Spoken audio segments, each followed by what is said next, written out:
Welcome to Spiedel's California Minute. I'm your host, Catherine Zidane. This week, we're covering some filing season traps that taxpayers can fall into and what to watch out for to avoid these costly mistakes. For the most complete year-end review, attend Spiedel's Federal and California Tax Update. You can choose between an in-person seminar or live webinar and register soon because dates are selling out. Get details at caltax.com. With filing season around the corner, we rounded up a few of the filing and payment pitfalls that taxpayers can fall into. But with a little planning, many of these costly traps can be avoided. Like federal law, California imposes estimated tax underpayment penalties unless the required annual payment is 90% of the tax shown on the return for the taxable year, or 100% of the tax shown on the return for the preceding taxable year. The 100% prior year tax is increased to 110% if the taxpayer's prior year AGI exceeds $150,000 or $75,000 for married filing separate using California AGI. California does not allow the prior year safe harbor for individuals with AGI of $1 million or more, or $500,000 for married filing separate, which means these individuals are required to pay 90% of their current year tax to avoid an estimated tax underpayment penalty. This is a common trap for taxpayers with a one-time large capital gain. The FTB and the OTA have consistently held that a one-time capital gain is not considered an unusual circumstance that qualifies for penalty relief. Taxpayers can minimize these penalties by using the annualized method, especially if the capital gain is recognized later in the year.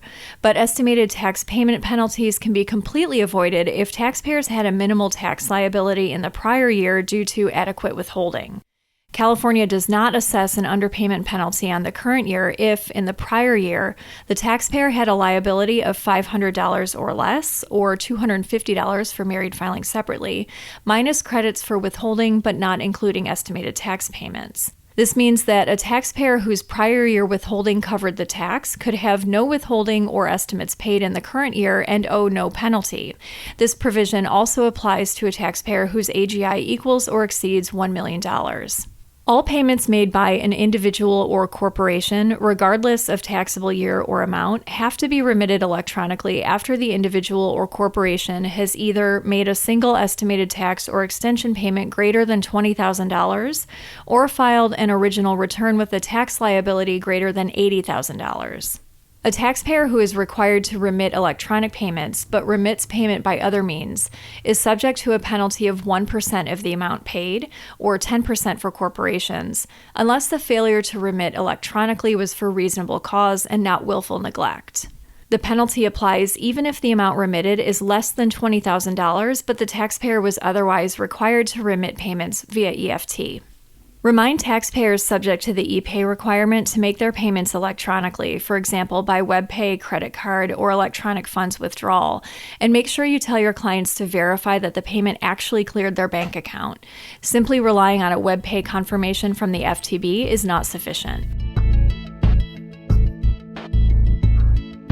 Pass-through entity tax payments are made separately from the entity's other taxes using WebPay, Form 3893, or by electronic funds withdrawal, and owner's estimated tax payments cannot be applied to the entity's pass-through entity tax.